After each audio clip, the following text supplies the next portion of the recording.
the thin line that separates the audio from the video. You may have noticed that after you send a video file to the Maine Video Line, there's a thin white line that essentially divides the file into two. And below that line is a thicker red line. You probably also noticed that after the caching process is completed, there's a configuration of sound waves below the white line. Let me explain what you're looking at.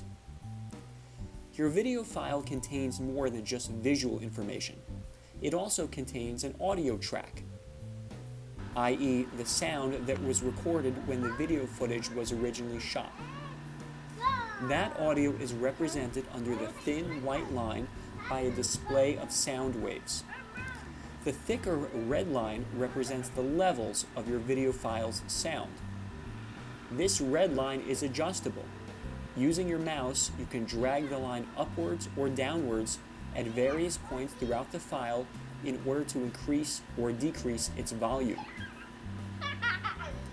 That red line, when positioned exactly in the middle of the file, represents the volume level of the file at the time of import for the entire duration of the file.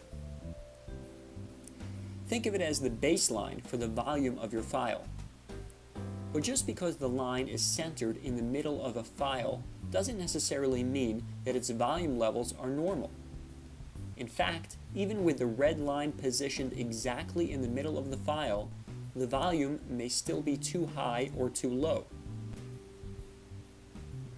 That's because the central red line only represents the true volume of the audio file prior to any changes. But the original recording might have been made at too high or too low a level.